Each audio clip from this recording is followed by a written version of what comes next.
parliamo invece di letture sotto l'ombrellone, che è una cosa che facciamo spesso perché questo è il periodo del relax con le ferie, e quindi quando si è in ferie magari si ha anche più tempo e voglia di dedicarsi ad una buona lettura. Di solito noi puntiamo su un classico, su una nuova uscita. Oggi davvero a tua scelta, sulla base anche di quali che sono i tuoi gusti e le tue preferenze.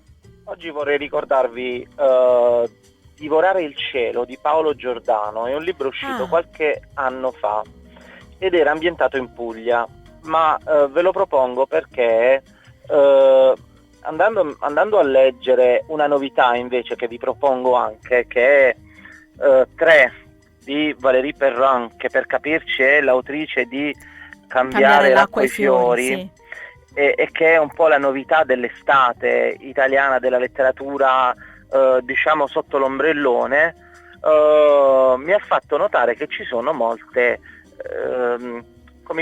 punti di contatto in questa narrazione. Dici, ma che cosa è successo? Sono due romanzi che si copiano l'uno con l'altro? No, non sono due romanzi che si copiano affatto, però ci sono dei punti tangenti. La storia di tre ragazzi, per esempio, lo potremmo dire.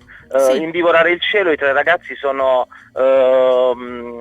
vivono l'esperienza della narrazione in Puglia. In questo caso invece, nel caso di Tre di Valérie Perrin, lo fanno evidentemente in un luogo diverso da quello della Puglia, in Francia in particolare.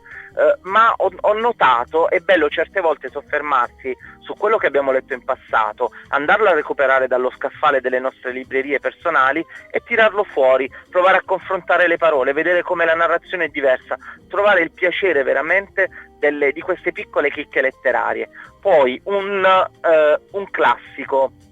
Beh, io penso sempre ai ragazzi. Permettimi di dire una cosa: tutti gli editori principali italiani e tutte le librerie principali di catene e non, indipendenti e non, sono in questo momento attraversate da queste offerte in cui ne prendi due libri e li paghi al prezzo di un volume solo. Sì. Questo serve per favorire un po' la lettura sotto l'ombrellone, come la chiamiamo noi, però è bello anche ricordare che ci sono molte collane di classici, gli Oscar Mondadori, mi viene da pensare, in cui con pochi soldi si può leggere un libro bellissimo.